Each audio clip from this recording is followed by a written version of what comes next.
দেশের জনগণ, বিশেষ করে করদাতাগণ, এনবিআরকে তাদের আস্থাভাজন প্রতিষ্ঠান হিসেবে দেখতে চায়। দক্ষ এবং টেকসই রাজস্ব ব্যবস্থাপনার মাধ্যমে জন আস্থা অর্জন সম্ভব, যেটি আপনাদের কারো কারো বক্তব্য থেকে উঠে এসেছে। করদাতাদের সেই প্রত্যাশা পূরণের দায়িত্ব আপনাদেরকে অবশ্যই নিতে হবে। বর্তমান সরকার এনবিআর তথা রাজস্ব কাঠামোকে জনবান্ধব হিসাবে গড়ে তুলতে চায়। একই করদাতাদের ওপর বারবার করের বোঝা বাড়িয়ে রাজস্ব বৃদ্ধির নীতি খুব সম্ভবত টেকসই পদ্ধতি নয়, বরং কর প্রদানে সক্ষম ব্যক্তিদেরকে শনাক্ত করে তাদেরকে যথাযথ নিয়মে করের আওতায় আনার ব্যবস্থা করার কার্যক্রম উদ্যোগ গ্রহণ করা বোধহয় অত্যন্ত প্রয়োজন। এই জন্য ডিজিটালি আধুনিক ডাটা ভিত্তিক কর প্রশাসন গড়ে তোলার খুব সম্ভবত কোনো বিকল্প নেই। সরকার চায় সকলকে সাথে করে নিয়ে বাংলাদেশকে গড়ে তুলতে।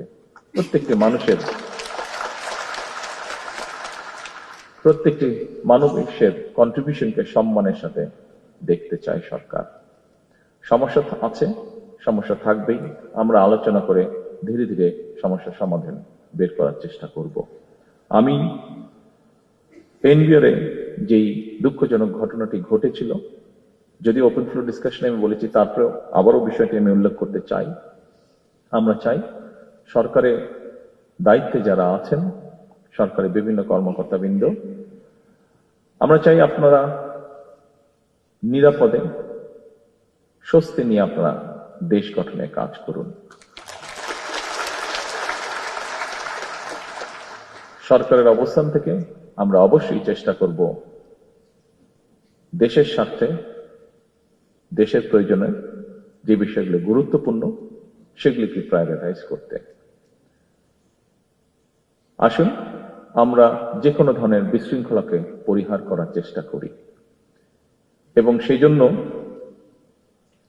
যদি সরকার প্রয়োজন মনে করে, অবশ্যই সরকার ভবিষ্যতে যাতে এই ঘটনাকে পরিহার করা যায়, বর্তমানে যাতে সকলকে স্বস্তিতে কাজ করার পরিবেশ করে দেওয়া যায়, তার জন্য প্রয়োজনীয় পদক্ষেপ সরকার গ্রহণ করবে ইনশাআল্লাহ।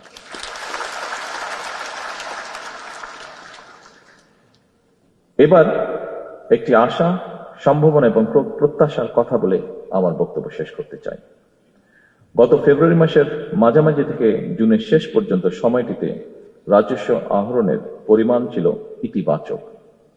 এটি প্রমাণ করে আপনারা পারেন, আপনারাই পারেন এবং আপনারা অবশ্যই পারবেন ইনশাআল্লাহ।